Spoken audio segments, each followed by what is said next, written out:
Hey everyone, welcome back to my channel. Today we're going to be doing a deep dive into the hot tea surrounding social repose. But before we do that, make sure to like this video and subscribe to this channel. Well, there is a lot to get into, so let's just jump in. I'm going to get into a lot of details, so there are timestamps for the different topics I'll be reporting on in case you just want to skip around. I also need to mention a few videos and YouTubers whose videos were extremely helpful in my research. Definitely check their videos out.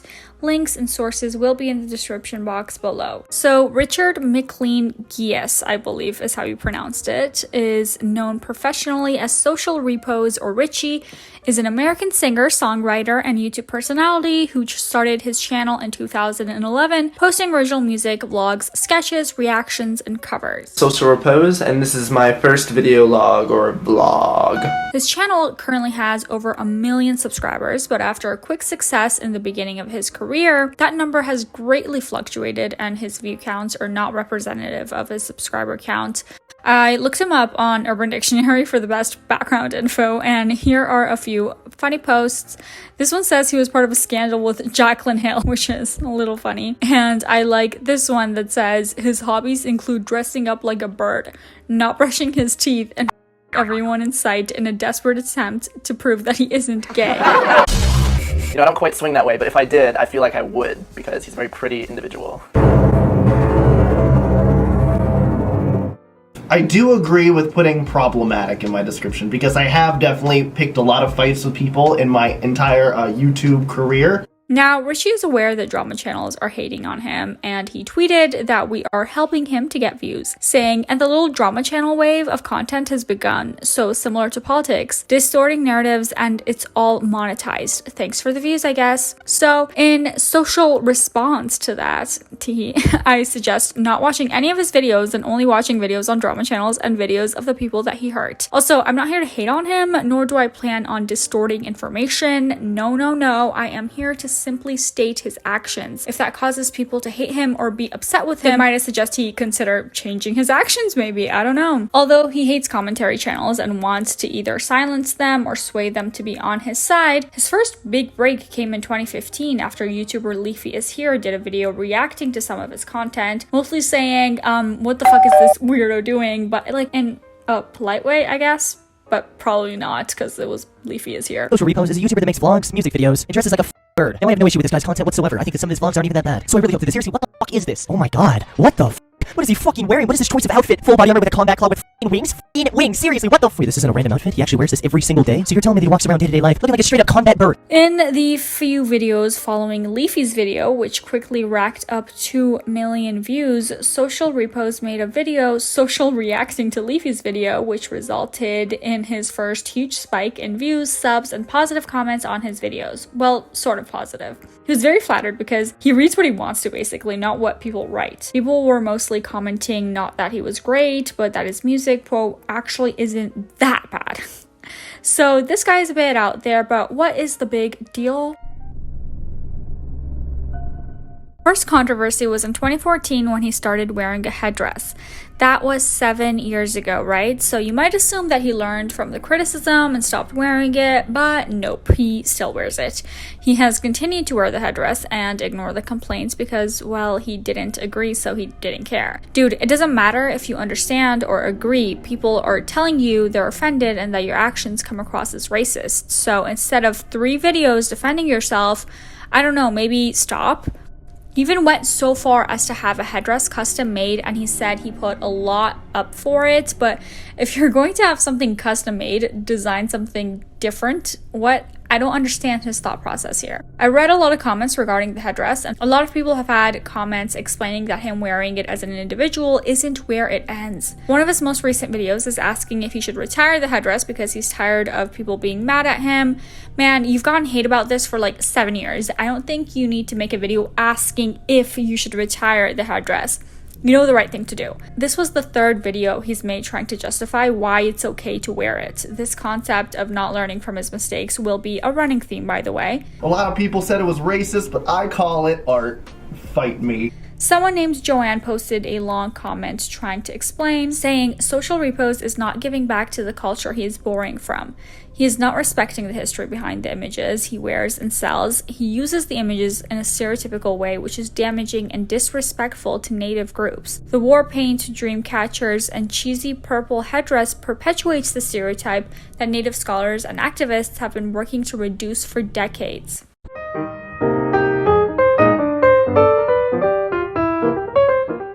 Hello, Richie. We are your fans. Can you please not wear that headdress anymore? We find it offensive. There we go. In one of his recent videos, he looks at Gabby's OnlyFans Artists. Yeah, that's Gabby Hannah's foot. Wow, actually feel a lot better. I don't. and shows a dream catcher in the background. He stops to say how it's cultural appropriation and needs to take it down, mocking the criticism that he's been receiving. I'm more interested in how her room's decorated. She has a dream catcher over her bed, and that is cultural appropriation, and I am calling the police. He doesn't take it seriously at all. He doesn't see beyond himself and doesn't understand how actions have consequences, which will be another running theme. And that's not even the worst of it. In one of his music videos, he lights a headdress on fire by shooting it with a lit bow and arrow.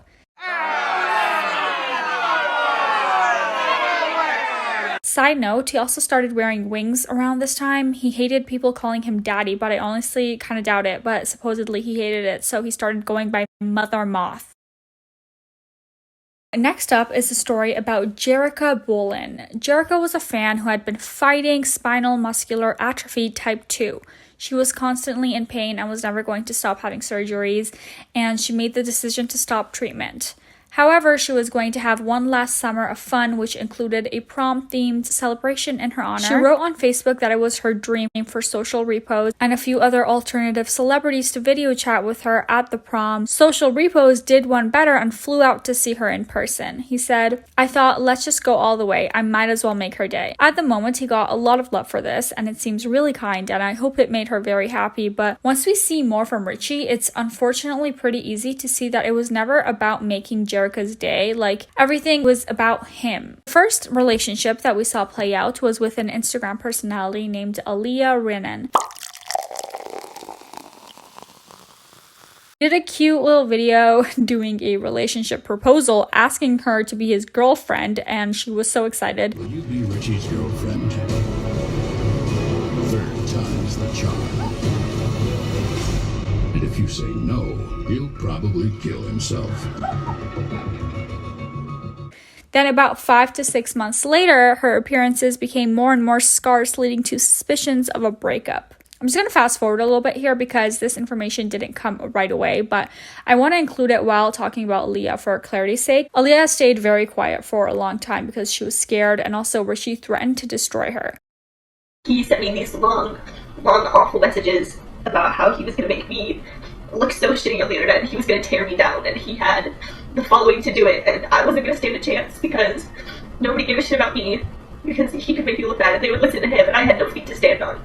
But when she finally spoke about it during a live performance, she said a lot of disturbing stuff. The first story she talked about was when she and Richie had plans to see a movie, but she asked if it was okay to reschedule so she could spend some time with her sister that she hadn't seen for a while. He said that it was fine and stated no qualms. He seemed completely fine with it and understanding. However, this did not stop him from incessantly texting her during the time that she was with her sister, guilting her for not being with him and accusing her of cheating. Not only was he freaking out on her through text, he also started freaking out on Twitter and then started a live stream on YouNow where he just sat there in silence chugging vodka alone. Sorry for everything that I did. Do you accept my apology? No. A similar situation happened 6 weeks later when her uncle passed away. After the funeral, she went out with her cousins to try to have a good time. She didn't text Richie back for 1 hour, and he lost his shit on her again. He threatened to break up with her and made her feel worthless and like it was all her fault that he was hurting. She admits that she wasn't perfect in the relationship, but she did a lot for him, and she never cheated.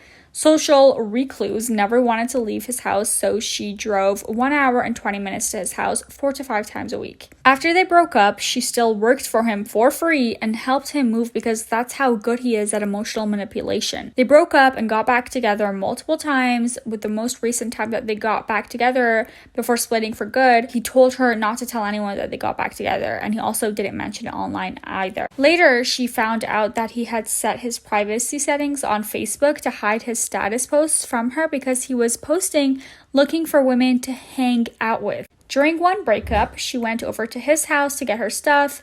He asked to talk to her, they sat, drank wine, made out a little, and he said that he wanted to get back together. She said no, she didn't want to do that and decided that she should leave. He said okay, so he walked her out to her car, and once they got to her car, he threatened to kill himself and then bolted off into the woods. She ran after him, crying, and said that she would stay. She thought him getting so worked up meant that he did care. Spoiler alert, he didn't. They then got in this big fight on her 19th birthday after they had broken up for the last time, but he was saying that he wanted to drive 7 hours to see her but didn't know it was her birthday, and she didn't understand why he wanted to come, so he got mad. It was confusing. Then he spitefully replaced her in a music video that they were supposed to shoot the next day, saying your body would be a distraction, and he didn't want people talking about her body in the comments more than they were talking about him. His ego was so fragile that once he said that he would feel bad about himself if she got 100,000 subscribers, because if she could do that, it means that it's not that impressive or special that he had so many.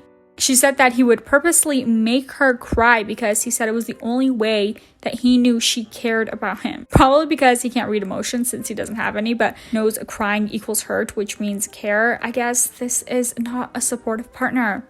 You miss me. No. I know to some people it might seem unimaginable that she would go back to him so much, and she said she feels like an idiot, but people like Social Repose know how to take full control. They break you down and make you feel like you have no other option. He is so convincing. There's something really intoxicating about this guy, like in his personality, you know? In an interview that I had with him, you know, I'm not one to budge. You know, I'm a personable guy, but he won me over really fast. I felt bad for him, you know? And I was like, oh, I can see myself being friends with this guy. It was a really weird sensation. It was almost like I just like drank something and I was just overcome with like the fact that like, oh man, he's actually really great. This was not her being stupid. It was about her being manipulated by an evil person. She even said that he will take all the soft, good parts of you and squash them. After they broke up, he played the victim so hard. People thought that she was the cheater and came for her because they assumed that she had hurt him. Here's a quick definition of trauma bonding, by the way. Trauma bonding is a type of attachment that one can feel towards someone who's causing them trauma. It brings with it not only feelings of sympathy, compassion, and love, but also confusion. Licensed mental health counselor Stephanie Giuliano told domesticshelters.org. It can become a cycle of, if I'm loved, I'm abused. It's my fault and I need to please them. Many don't even make the connection that they are in fact being abused. So she went on live, and during this live, she briefly mentions looking through his Facebook messages, seeing him flirting with so many girls, a lot of them who are barely legal. She found what she describes as creepy, predatory messages asking these fans if they were 18 yet and if they could drive. There are some claims about him being into barely legal young girls, which wouldn't surprise me. And we do see him date a lot of girls who are 18, 19, but there's not anything that's super solidly proven and that is so damning, so I won't talk more about that. I will just say that it seems like he sleeps with his fans a lot, almost exclusively, actually, presumably because they're easier to manipulate. So even if they're not minors, there's a power dynamic there that he's taking advantage of, which is not good either. Which, that alone was a lot, but just the tip of the iceberg. Now we continue on our timeline to Jacqueline Glenn, and this is the situation he is most known for and what led to the most recent stories. Around this time, his channel was picking up rapidly, and he started doing more collaborations with fellow popular YouTubers, including a video of him and Jacqueline meeting for the first time and eating a Bible. Yes, they ate a Bible. He lost about 1,000 followers, but Jacqueline's interest in him started growing from there. Now we start hearing from Onision, so you know shit's about to go down. Apparently, Onision was a mutual friend between Ayalla and Richie. You'd never expect it watching newer videos because Richie did and continues to do so much shitting on Onision. It's almost like Richie needed to aggressively distance himself. Anyway, Ayalla told Onision about the cheating, and Onision tried to warn Jacqueline by making videos detailing what Ayalla had disclosed to him. At this point, neither Ayalla nor Richie had acknowledged their breakup, and due to Onision's reputation, his warnings weren't taken very seriously. Plus, Richie can talk his way out of anything when it comes to people who have any interest in him. Richie made 3 videos in response to Onision. The Onision drama was fake, Onision is in love with me, 100% proof, and RE-Why Onision hates social repos. He also made many other videos at this time and was mostly not concerned about what Onision had to say. However, Ayalla did very briefly mention the situation on a stream and confirms that they had broken up due to his incessant cheating. No, Richie cheated on me a lot. That's true. He really did, with a lot of people. He didn't want everybody to know that we were dating. He wanted it to be just between us, but he was really just using that as a way to continue his escapade. At this time, she remained quite tight-lipped on the matter. Still, Richie was unhappy that she spoke about him and got butthurt because she shared personal details. She barely said anything though, dude. Shame on you to Ayalla and Billy for divulging all my personal information like that. It's incredibly damaging. It's stressful, and I'd like you to stop. She just said he cheated, and he did. So if he doesn't want people to know that he cheated, then he shouldn't have cheated, you know? It's not her responsibility to protect his reputation when he had no regard for her feelings. He addressed this in a video and said that he will never, ever, ever have another public relationship. The lesson that I learned from this is that I will absolutely never, ever, ever have a public relationship again. Except 8 days later, he posted a video marrying Jacqueline Glenn in Vegas. They didn't clarify immediately, but the marriage agreement was not officially signed, so their marriage was never technically legal. Jacqueline and Richie were together for 11 months. There was a super gross video of him dressing her up in his social Repose costume. He always introduces himself by saying social, and then instead of saying Repose, he said something that starts with re. And in this video, he opens it up with a lovely, "It's social ripping off my girlfriend's clothes so I can have sex with her." They make a lot of sexual jokes, and it's just very uncomfortable. I'm sure she sees that it's weird looking back, but in the moment it made her feel special, and she felt he was committed because he was showing everyone he was in a relationship and showing his love for her.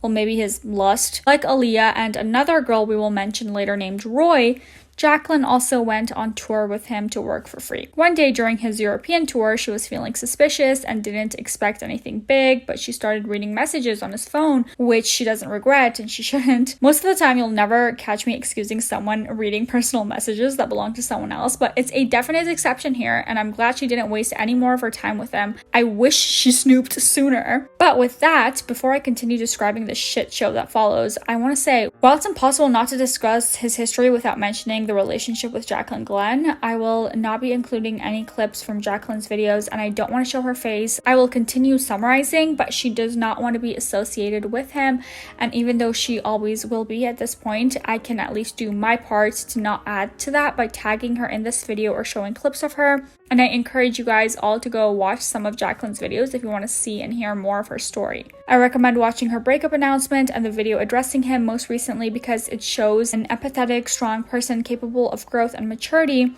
is a dedicated partner and a friend, and she deserves her happiness far away from Richie. She is not to blame for anything that went down in his life. He did that to himself. Okay, so back to snooping. At first, she just saw nudes and sex, and she thought nothing physical happened, which he said was true, and it all meant nothing. He was somehow able to convince her to stay and give him another chance, but later during the show, she found out that it was more than what he said that actually happened. They physically slept together, or they had a quickie, as he described it, and she confronted him about it. He didn't apologize or make excuses. He just said, "Yep, that's true. Oops, my bad. Sorry, I got caught. Sorry, I lied." He had no remorse. In fact, he then tried to make Jacqueline feel bad for ruining his show. Are you not ashamed of yourself? She left Scotland and went to her dad's house, where she was supposed to go with Richie after the tour finished, and they spent their anniversary in Paris. a plan that would never come to fruition. Jacqueline made a video explaining the situation because she knew she would have to at some point since the relationship was so public. She said, "I can't move on if I lie for him and say this was anything other than what it was. I'm completely devastated and a bit in shock. Can't really wrap my head around this at all. He knows how hurt I've been before and did the same thing multiple times. I'm a fool." In the video, she talked about how she originally was never worried about going public with him because she thought he was going to be it for her. She was so in love with him and so fully committed. She was flabbergasted reading the messages because she thought it had to be a different person. That wasn't her Richie that she knew and loved. That was someone else, but unfortunately it was not someone else. She has a heartbreaking moment when she says, "I was so miserable in the moment that we were apart that I can't imagine him during that time screwing around. Like, my brain does not understand that at all. I was so happy. I was so in love with him and I thought it was both ways." The whole video is just so sad. He really hurt her and the pain is palpable. She mentions some of the texts that she saw on his phone, including one where he said that he nearly arrived early, seeing a picture of the girl he was cheating with because she had put on some extra weight, which he was into. Jacqueline said that that was always a problem in their relationship, that she wasn't thick enough and he made her feel like shit about it. Ayalla also had mentioned that he encouraged her to eat, but it didn't sound like as big of a thing as it was with Jacqueline. Your partner should not be making you feel bad if you're not thick enough. That should certainly not be a consistent problem. And it's not about him being into thicker girls. I get people have varying things that they find attractive, and I'm not here to shame that, but you should never make anyone feel bad if they aren't your perfect standard of beauty. Jacqueline feels awful and titled her video, "I'm an idiot," but she's not. She just met a talented and depraved puppet master. Rapsion commented a really nice note on this video explaining that no matter what she did, he would have done this. Which is true. It's like this guy can't get off unless his screwing is also screwing someone else over. The trauma of abuse might create powerful feelings that you struggle to make sense of, especially when abuse alternates with kindness and intimacy. It's only natural to develop a bond with someone who treats you with kindness. Many abusive relationships begin with a shower of affection and assurance of love. These attempts to manipulate often succeed since you remember the early days of the relationship and believe that they can be that person again. Then comes his infamous apology. Here's a clip, and sorry if the audio doesn't seem synced. I don't know what happened. "Hi, I'm really sorry that people are mad at me because it hurts my ego. I feel so sorry that I will lose views over this. I hope with this apology, I can convince some viewers to stay so I can keep making money. I am so committed to my character and career that it gets in the way of real-life relationships, by which I mean I am so committed to myself and my feelings that it gets in the way of people wanting to spend time with me. It's a shame Jacqueline did not listen to the people who warned her, and my actions are her fault. I was scared of Jacqueline because she was obsessed with me, and I was just like, whatever. So instead of breaking up with her, I just strung her along and cheated. But, like, honestly, that's her bad because people warned her. I don't know what to tell you. She thought she could fix me. She can't. I'm such a mess. I'm a sad bird. With me, it was never, if you're a bird, I'm a bird. It was always, I'm a bird, and I don't actually care about you, and whether or not you're a bird. Okay, maybe that's not a direct quote and has some paraphrasing, but that's how it came off. He said that Jacqueline was perfect because she was an atheist, and that's all the nice things he could think to say. So he was clearly very emotionally invested and cared for her deeply. I met Jacqueline, and she was perfect. She was an atheist. I don't know, she You won't be surprised to hear this apology didn't go over well and was called the worst YouTube apology ever, and people were not happy. Probably because he didn't even apologize or show any social remorse. The comments were exquisite. Chef's kiss. Some mocked his complaints that Jacqueline gave too much detail. They said for her to go into such graphic detail seems a little unnecessary. I don't know. It seems a little unnecessary that you would cheat. Jacqueline commented on this apology, calling out all his lies and manipulation tactics. So people continue siding with her because she's the only one you can feel for. In fact, soon after this, he starts to sell the love notes Jacqueline wrote him and sell her stuff that she left at his house. He went online and put notes that I wrote him online and is selling them to fans. Oh, there's just some shock value there. I'm like, what the fuck? Kind of demented piece of shit little bitch does something like that. I don't know what I saw in him. He is such a pussy little bitch. And he wants people to feel sorry for him. He didn't take it seriously at all. This is long-term trauma that he is inflicting, and he just threw himself a pity party as he literally watched his subscriber count plummet.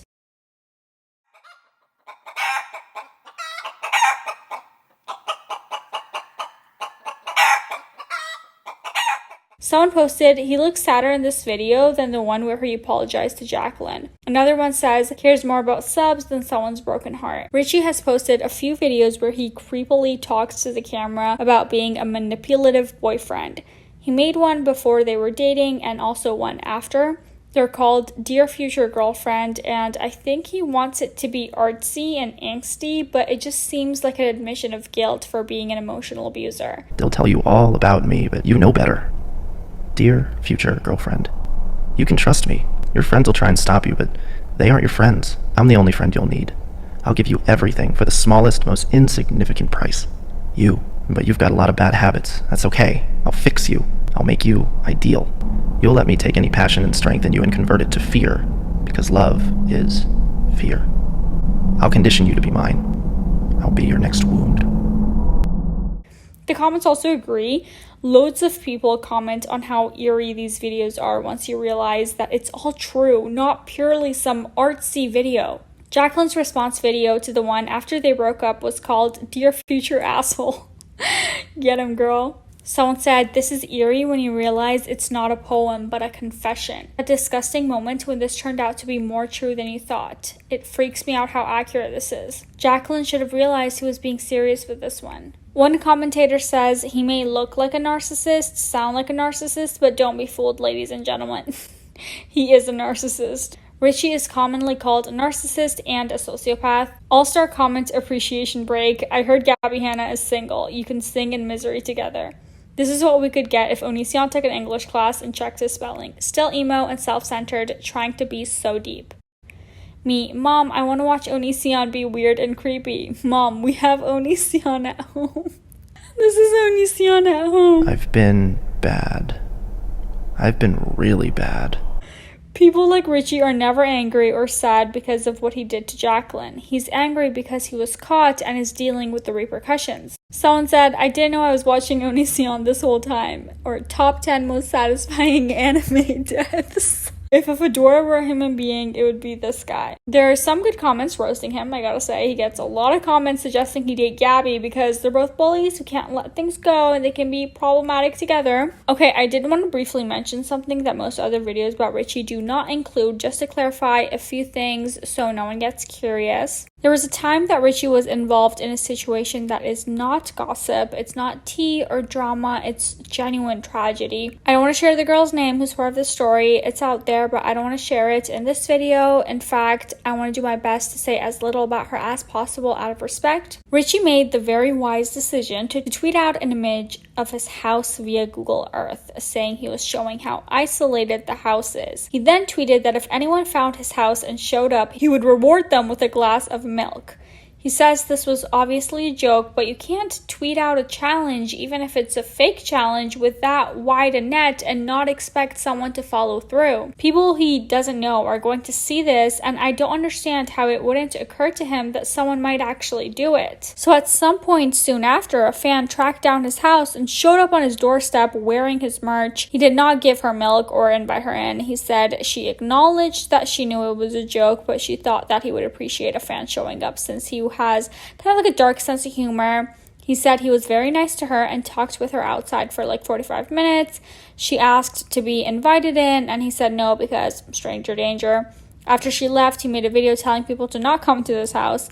and he didn't say her name and was trying not to attack her. He explained he has a very big phobia regarding home invasions and robberies, and regardless of this person being a fan, they were still strangers that he didn't want to invite into his home. That's totally fair, but then don't challenge someone to come to your house. It doesn't matter if you think it's a joke or not. Honestly, I'm surprised that only one person showed up. Besides, even if you don't say the person's name or link their profiles, they know who you're talking about and they know what you think about them. How does someone with that big of a phobia even risk to joke about it? Now, fast forward 9 months later, Richie finds out that this fan has taken her life. And yes, he does make monetized videos about it. This cannot fairly be blamed on him, but many people were making videos which are now widely deleted, blaming him because he should have been nicer and let her in. This is where we kind of link back to his inability to think of anyone besides himself. In his video addressing allegations that it was his fault, he said that they shouldn't be making her into a narrative to make people hate him. Yes, not just that they shouldn't make her into a narrative, not just because it's ethically wrong and disrespectful, but specifically because of hate that he was receiving as a result. And excusing himself of any blame, he shares some details about her personal life that I won't share here, but he only considered how sharing these details would help him, not that he was neglecting her privacy. How about this? Don't invite people to your house, jokingly or not, and then get upset when they come to your house. But with this event occurring, the breakup happening, and then Ayalla doing her live video that we talked about earlier, Social Regain started to get more and more views. He started feeling on top of the world, so of course he tried to keep it going by exploiting other people. He made around a dozen videos talking about Jacqueline, or issuing a hollow apology, releasing music about his breakups that were very gross. He said he wanted to set things right and stop talking about Jacqueline, then released a song about her called Truce, where he explains how it felt to cheat.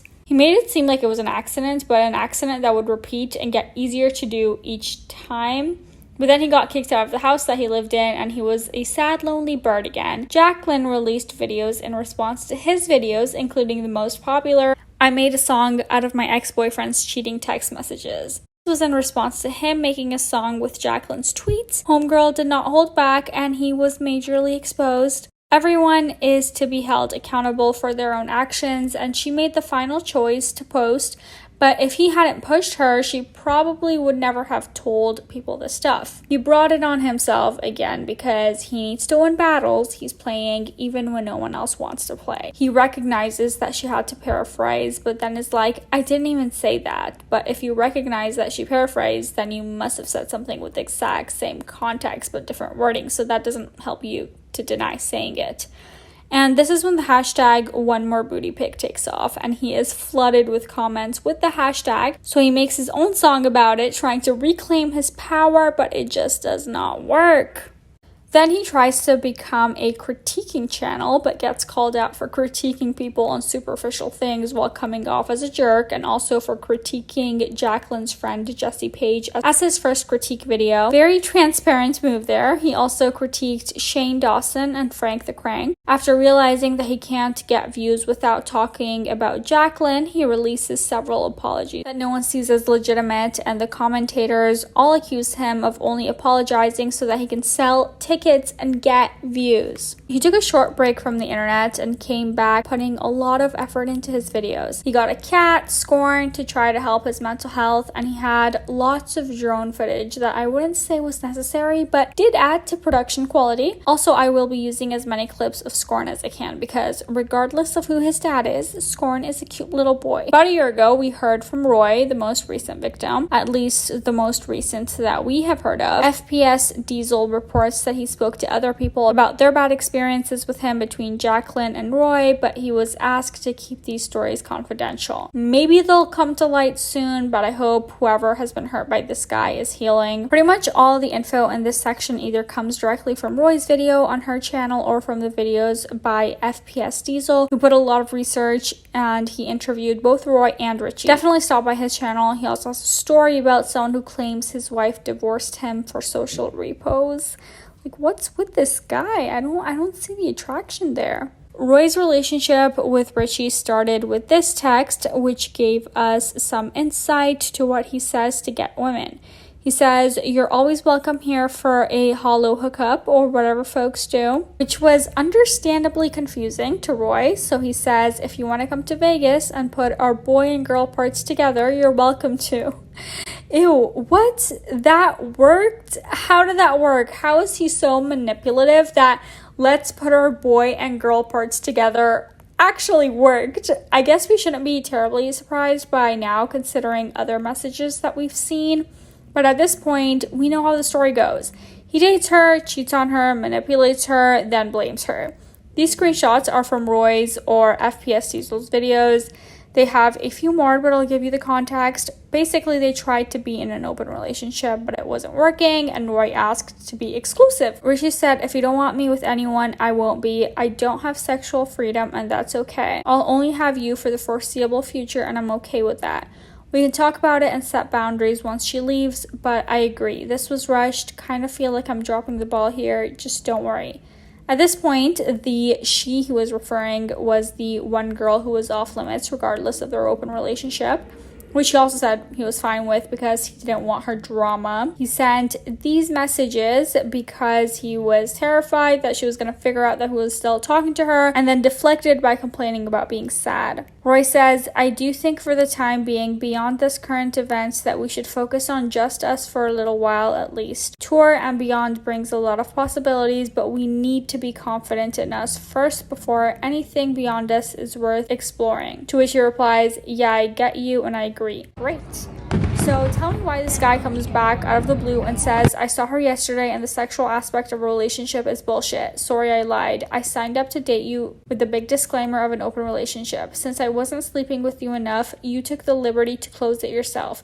Now I either cheat or break up with you." What? He says, "I figured communicating was off the table when you decided to close the relationship until I slept with you enough.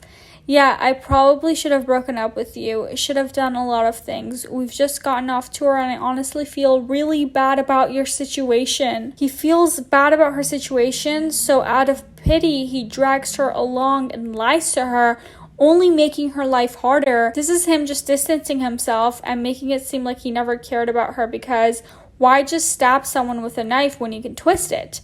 They break up over text, during which Richie has a girl over. He couldn't even wait for the breakup to be over. He had to hook up with someone during the breakup. But then he thinks he can come back and make Roy feel like the villain and guilt her and suicide bait her. Oh, and then he tells her to get a job. Lovely. Also, how did she close the relationship herself if he agreed to close it? They made an agreement together. In those requests, but very clearly I didn't want it. She knew I didn't want that. At this point, he says, "It really bothers me when you say I didn't care. I did, just not enough." What? Is that supposed to be romantic or flattering? I don't get that. Over the past 4 years since their breakup, anytime something goes wrong for his channel or his life or his job, it's always Jacqueline's fault. I don't know if it's because their blow up was most public or because she has a large following or what, but he can't seem to let go even though he has nothing to be mad at since it was his screw up. A few days ago, he posted a now deleted video complaining about how Jacqueline's fans still give him shit and he doesn't know why they won't stop. He thinks the quote, "punishment doesn't fit the crime," and that people should have forgiven him by now. And to clarify, Richie, time doesn't heal all wounds. Time heals wounds that have the tools to heal. You will not be forgiven no matter how much time passes until you take responsibility for your actions and stop hurting women. This is a pattern that you have continued. That's why people are still mad, because it's still happening. One user said, "Dude, what you did to her, you did to 2 to 3 other women after her. How are you still crying over your own behavior?" He originally called the video "So She Got Married and Is Having a Baby." Very cool, and he uses an image of her and her pregnant belly in the thumbnail. This got taken down and reposted as "Let's Talk About It" due to explicit content and a bunch of complaints about how people won't stop reminding him of his past mistakes. Jacqueline responded to his complaints with her own video. "My ex made another terrible video about me." She said she doesn't appreciate him trying to monetize her pregnancy or using her baby bump in his thumbnail. In her response to him being upset that people are still talking about the breakup, Jacqueline says that she has spoken about the situation because it helped her cope and it made her feel empowered. She said, "I could have chosen to be upset, but I turned my pain and experience into something that I wanted to make a teachable moment for other people out there going through similar things. Yes, I chose to talk about what I went through, but I didn't choose to go through it, and I shouldn't be made to feel bad that he's dealing with the consequences of his own actions. I don't think he should make a video complaining about it. I think he should make a video owning it. Take accountability. She said that she's talked to a lot of people who've gone through similar situations and she wants to empower them to come out on the other side too. And again, if he doesn't want his actions to have consequences, it's not on other people to keep his actions a secret. It's on him to fix his actions. You can't be mad that someone tattled on you when you were causing trouble. Like, this isn't 4th grade. Jacqueline also mentions that in his video, he says he knows the video is a bad idea, but went and posted it anyway, so he has no right to be upset about the reaction. He also told his fans to, quote, pick up a gun, put it in your mouth, and pull the trigger. Jacqueline said his fan killed herself, so this is still funny even after someone died. It's not funny. It's toxic. You cannot leave a message like that up on your channel. He responded to her video in, "RE, my ex made another terrible video about me." He accused her of being contradicting. He said telling people to kill themselves was a joke. Honestly, just more excuses for shitty behavior. More complaints that people are being unfair. It's just unfair to continue to hold you accountable until you actually learn something and change. Just stop getting into relationships. Why pursue people? Why manipulate people to stay? What's the point? The reason why he doesn't react to criticism is because in order to react to something, you need to have emotions. And in order to specifically react to criticism, he would need to consider the legitimacy and even just the existence of opinions that differ from his own. No wonder people call him a narcissist. He cares about anything that pertains to him and his life and how things affect him, but he has no consideration for how things he does affect other people. Complaining about this just shows that he hasn't grown and he still doesn't fucking get it. He also still calls his mistakes big oopsies, shenanigans, or adventures. He can't even call them mistakes. And if that's not true and he does care for others and he does know he messed up, then make some moves and show it. Apologizing again and again doesn't help when your actions say something different. Actions speak louder than words. People are waiting to see the proof. It's weird because he will say that was heinous. I messed up. It was my fault. I was being shitty. But his words are somehow so hollow. Probably because they're just words. But according to Ayalla and Jacqueline and some other speculators, he purposefully and strategically messes up his own life while sacrificing the people who care for him because he wants to be perpetually sad. He thinks he writes his best music when he's sad, but I hope he learns how to write good music when he's happy so he can stop bringing himself and others down. For now, that's the entire gossip on this guy. I hope he learns soon, and I especially hope his victims get the help that they need to recover. Richie has released a lot of videos over the years about giving up and wanting to die, and I hope he gets a handle on his mental health, improves himself, and figures out what he needs to find the life that he's looking for. For resources on trauma bonding and emotional abuse, please visit this website, domesticshelters.org or thehotline.org.